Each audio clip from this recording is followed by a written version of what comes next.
Hello friends, I am Alka Sharma, Assistant Professor Department of Physics from Poda International College, Jaipur.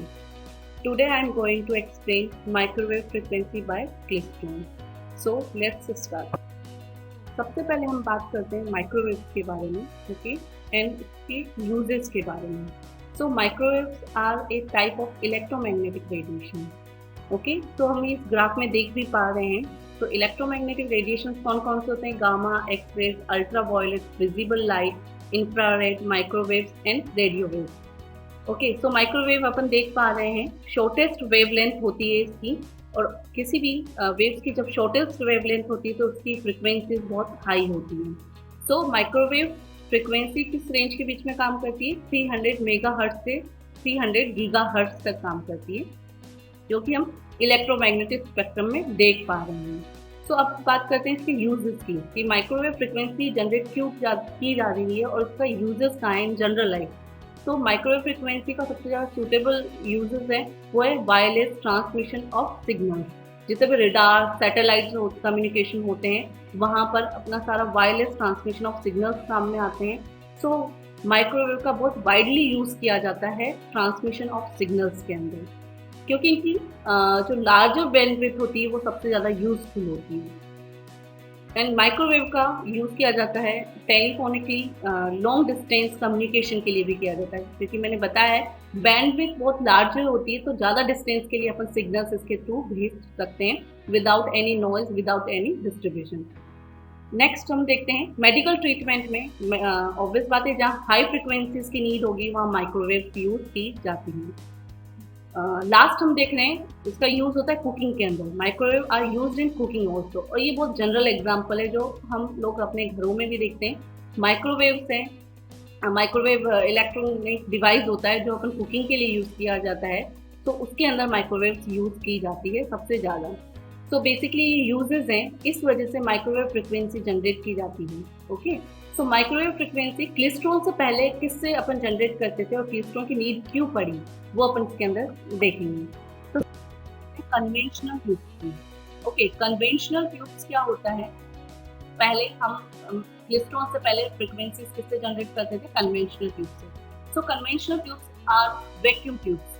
ये vacuum tubes होती हैं, like triode, ट्रेयोड इसके examples हैं, type of tubes हैं ये एक वोल्टेज कंट्रोल डिवाइस होता है. वोल्टेज कंट्रोल डिवाइस का मतलब आप हाई वोल्टेज भी दे सकते हो, लो वोल्टेज पे भी वर्क कर सकते हो. ओके, और इसके अंदर जो इलेक्ट्रॉन का फ्लो होता है, इलेक्ट्रॉन इसमें कैथोड से एनोड तक फ्लो होते हैं, वो वैक्यूम के थ्रू होते हैं. ओके, और ये जो ऑपरेट करता है वेरी हाई फ्रिक्वेंसी, और हाई फ्रिक्वेंसीज को इनपुट के फॉर्म में देना होता है, बट इससे जो आउटपुट मिलता है वो हाई पावर मिलता है. ओके, बट इसकी जो सबसे लास्ट कंडीशन है, useful below the microwave frequencies. ये ओनली माइक्रोवेव फ्रिक्वेंसी की जो लिमिट होती है उससे बिलो काम करता है. इस वजह से हमें क्लिस्ट्रॉन का जो नया जनरेट किया गया, क्योंकि हमें हाई माइक्रोवेव फ्रिक्वेंसी चाहिए थी, इस वजह से क्लिस्ट्रॉन क्या है, नया एपर्चर डिवाइस जिसमें अपन लोगों ने जनरेट किया. ओके, क्योंकि कन्वेंशनल ट्यूब्स थी तो वाई क्लिस्ट्रॉन ट्यूब्स. तो हम देखेंगे because of high frequency limitation of conventional tube. जो कन्वेंशनल ट्यूब है वो हाई फ्रिक्वेंसी पे काम नहीं करता है, इस वजह से हमें क्लिस्ट्रॉन ट्यूब बनानी पड़ेगी आपकी रिक्वायरमेंट के लिए. कन्वेंशनल ट्यूब कौन से रेंज तक काम करता है? Conventional tube fail to operate above 1 gigahertz.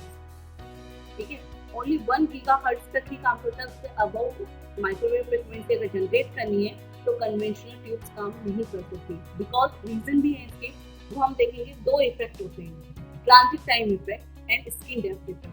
तो बात करते हैं पहले ट्रांजिट टाइम इफेक्ट.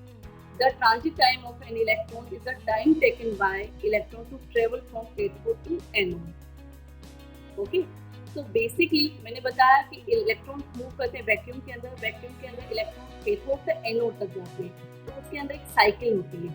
ऑब्वियस बात है, वेव की बात कर रहे हैं तो माइक्रोवेव की बात करें तो यहाँ पर साइकिल की बात करेंगे, पॉजिटिव नेगेटिव हाफ साइकिल की बात करेंगे. तो फॉर हायर फ्रिक्वेंसी, क्योंकि कन्वेंशनल ट्यूब हायर फ्रिक्वेंसी पे वर्क करता है, तो जब इलेक्ट्रॉन कैथोड से एनोड के बीच में जाता है तो वहाँ ट्रांजिट टाइम देखते हैं. ठीक है, सो the time period of the input signal is very less than the electron transit time. That means the input changes 10 to 100 times in one transit time of an electron. एक transit time के या एक time period के में electrons 1000 time पे input change हो जाते हैं उसके। ओके, सो जब पॉजिटिव हाफ साइकिल में इलेक्ट्रॉन जाता है तो वो एनोड की तरफ मूव कर जाता है, पर जब वो नेगेटिव हाफ साइकिल में इलेक्ट्रॉन मूव करता है तो वो वापस बैक टू कैथोड चला जाता है। ओके, और अगर इलेक्ट्रॉन कुछ एनोड की तरफ जाएंगे और कुछ वापस कैथोड की तरफ चले जाएंगे तो उससे फ्रीक्वेंसी, हाई फ्रीक्वेंसी जनरेट करना मुश्किल होता है।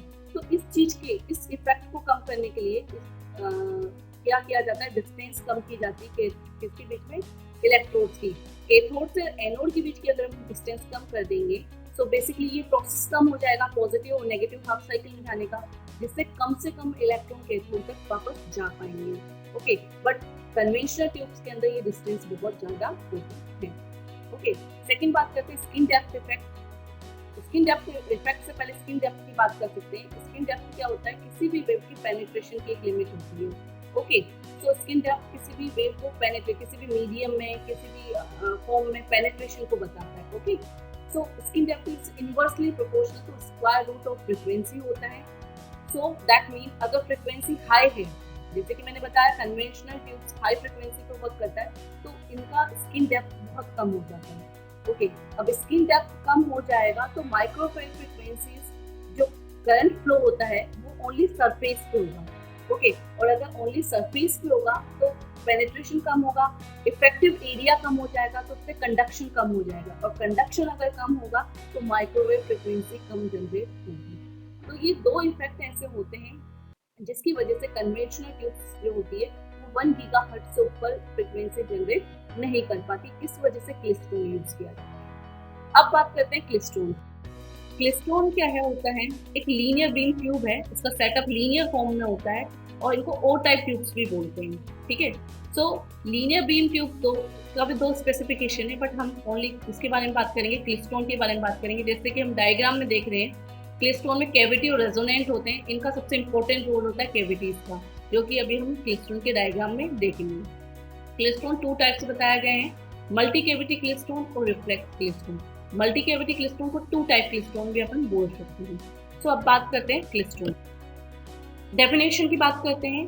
क्लिस्ट्रोन tube is a vacuum tube. Conventional tube also a vacuum tube और klystron also is a vacuum tube that can be operated either as an oscillator as an amplifier at microwave frequency। Basically इसकी importance क्या है कि ये as A amplifier भी work करता है, तो ये माइक्रोवेव फ्रीक्वेंसी का एम्पलीट्यूड और माइक्रोवेव फ्रीक्वेंसी को क्या करता है, इंक्रीज करता है, एम्पलीफाई करता है। ओके, सो टाइप्स ऑफ क्लिस्ट्रोन की बात करते हैं। 2 टाइप्स, जैसे अपन ने चार्ट में देखा था, एक तो मल्टी कैविटी होता है या 2 कैविटी अपन जनरली यूज करते हैं जो, और दूसरा होता है 1 कैविटी क्लिस्ट्रोन या फिर रिफ्लेक्स क्लिस्ट्रोन बोल सकते हैं। ओके, सो बात करते हैं 2 कैविटी क्लिस्ट्रोन का जो वर्किंग प्रिंसिपल है वो वेलोसिटी और करंट मॉड्यूलेशन पे काम करता है। अब वेलोसिटी और करंट मॉड्यूलेशन क्या होगा, अभी हम इस डायग्राम में वर्किंग में देखेंगे। बात करते हैं वेलोसिटी मॉड्यूलेशन। वेलोसिटी मॉड्यूलेशन हमेशा फर्स्ट कैविटी के अंदर डिफाइन किया जाता है, जो कि पंचर कैविटी होता है, और इसके अंदर आरएफ सिग्नल्स दिए जाते हैं। ओके, तो अब बात करते हैं डायग्राम की। अब डायग्राम में हम देख रहे हैं कैथोड देख रहे हैं, एनोड देख रहे हैं, बंचर कैविटी देख रहे हैं, माइक्रोवेव इनपुट देख रहे हैं, ग्रिड देख रहे हैं, इलेक्ट्रॉन बीम देख रहे हैं, pressure cavity, microwave output and collector देख रहे हैं। 1 बाय 1 में इनका आपको यूजेस बताती हूँ। कैथोड की बात करते हैं तो कैथोड यहाँ इलेक्ट्रॉन गन का काम करता है। ओके, एनोड तक इलेक्ट्रॉन पहुंचते हैं बाय द पॉजिटिव और negative half cycle. Buncher cavity क्या होती है, बंच बनाने के लिए काम में आती है। इलेक्ट्रॉन को सारे जो पॉजिटिव नेगेटिव सेम वेलोसिटी से जो इलेक्ट्रॉन इसमें पहुंचते हैं उसमें बंच बनता है। बंचर कैविटी में हम सिग्नल्स अपने थ्रू भी इलेक्ट्रिक फील्ड जनरेट कर देते हैं और एक इसमें इंड्यूस होता है। ओके, उसके बाद बंचर कैविटी के बाद जो होता है एक ड्रिफ्ट स्पेस आता है जहाँ इलेक्ट्रॉन बीम अपनी सेम वेलोसिटी से मूव करती है। उसके बाद आता है क्रेचर कैविटी, जो कि अपनी सेकंड कैविटी है, क्योंकि इसे 2 कैविटी क्लिस्ट्रोन है, तो फर्स्ट बंचर और सेकंड क्रेचर। क्रेचर कैविटी के नाम से समझ में आ रहा है कैच करना, दैट मीन जो भी इलेक्ट्रॉन बीम जो आ रही है, बंच बना के आ रही है, वो इस कैविटी के अंदर कैच किया जाता है। ऑब्वियस बात है, इलेक्ट्रॉन अगर मूव हो रहे हैं तो कुछ ना कुछ काइनेटिक एनर्जी, उनके पास वेलोसिटी होती है, तो काइनेटिक एनर्जी लेके आते हैं। यहाँ पर उनकी काइनेटिक एनर्जी को आप फ्रिक्वेंसी के फॉर्म में चेंज करके आउटपुट में ले लेते हो, जिससे इलेक्ट्रॉन की वेलोसिटी रिड्यूस हो जाती है और उसके बाद वो कलेक्टर पे कलेक्ट हो जाते हैं। तो बेसिकली कलेक्टर का काम है इलेक्ट्रॉन को कलेक्ट करना, जो वेलोसिटी रिड्यूस करने के बाद होता है। माइक्रोवेव आउटपुट से आप फ्रिक्वेंसीज निकाल लेते हो, ठीक है। तो इस तरीके से इन सबकी अपना इंडिविजुअल वर्किंग होती है, सब वर्किंग के, ठीक है। सो सबसे पहले मॉड्यूलेशन को अपन को अंडरस्टैंड करना पड़ेगा, क्योंकि इनका वर्किंग प्रिंसिपल ही मॉड्यूलेशन, तो मॉड्यूलेशन की बात करते हैं। To understand the modulation of electron beam entering first cavity, जो इलेक्ट्रॉन फर्स्ट कैविटी के अंदर, फर्स्ट कैविटी कौन सी अपनी बंचर कैविटी के अंदर क्या करते हैं, एंटर होते हैं। Let's consider the electric field. मैंने आपको जैसे बताया कि वहां पर ऑलरेडी एक फील्ड क्या होता है, दिया जाता है, ओके। अब इलेक्ट्रिक फील्ड क्या होता है, कीप चेंजिंग, क्योंकि यहाँ बात वेव की हो रही है, पॉजिटिव नेगेटिव हाफ साइकिल की बात हो रही है, तो यहाँ पर अपन इलेक्ट्रिक फील्ड की जो फील्ड है वो कैविटी के अंदर या रेजोनेटर के अंदर चेंज होता रहता है। सो इसकी वजह से changing its direction of the induce field, और इसकी वजह से जो इंड्यूस फील्ड होता है वो भी चेंज होता रहता है। Depending on this the electron coming out from the electron gun gets their place control. So basically क्योंकि इलेक्ट्रिक फील्ड चेंज हो रहा है due to the induce field, ठीक है। सो आपके electron positive negative half cycle में बार बार जाते रहते हैं।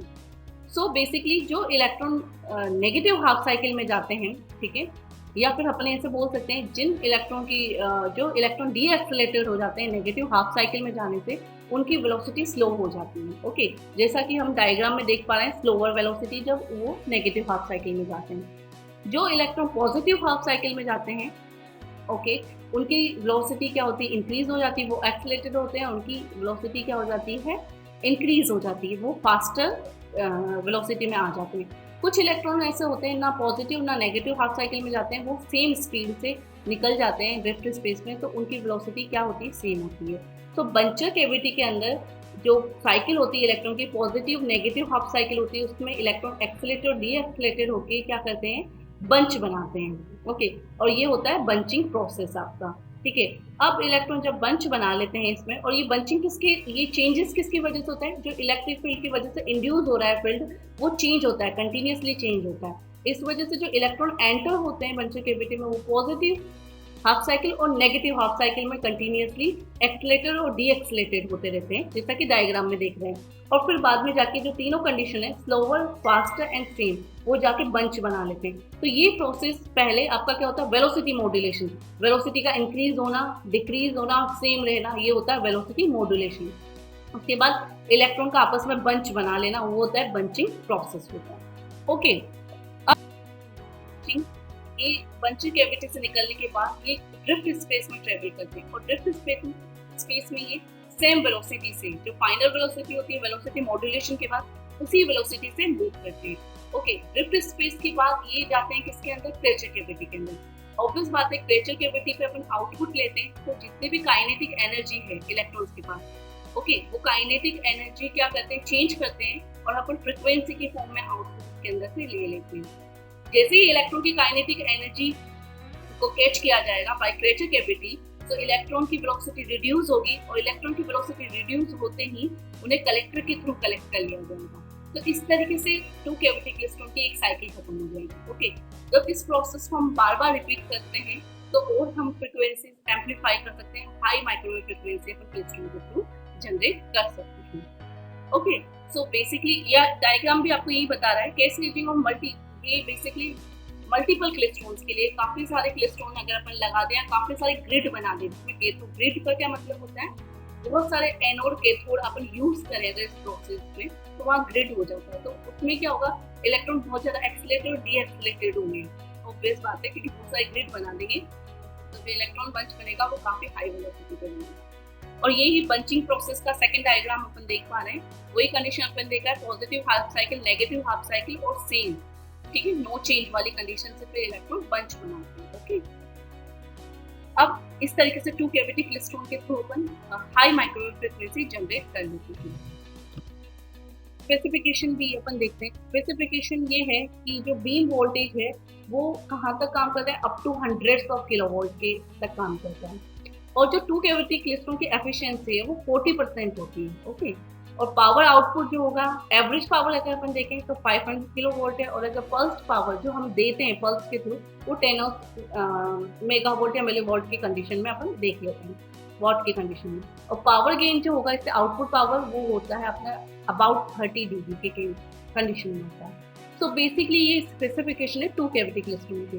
डेफिनेटली टू कैविटी क्लेस्ट्रॉन में भी कुछ डिसएडवांटेज थी, तो उसके आगे फिर one cavity klystron reflex klystron बनाया गया। डिसएडवांटेज ये थे कि इसकी एफिशिएंसी एक तो कम थी, 40% एफिशिएंट था। सेकंड, टू कैविटी क्लेस्ट्रॉन अगर अपन बनाते हैं इन लैब तो ये बहुत ज़्यादा कॉस्टली पड़ता है। ओके, तो इसके और हाई फ्रिक्वेंसी वगैरह जनरेट करने के लिए काफ़ी ज़्यादा इसमें क्या करना पड़ता है, इन्वेस्टमेंट करना पड़ता है। और सो इस वजह से हम लैब के अंदर कभी भी टू कैविटी क्लेस्ट्रॉन यूज नहीं करते, ओनली वन कैविटी क्लेस्ट्रॉन और रिफ्लेक्स क्लेस्ट्रॉन यूज करते हैं फॉर गुड एफिशिएंसी।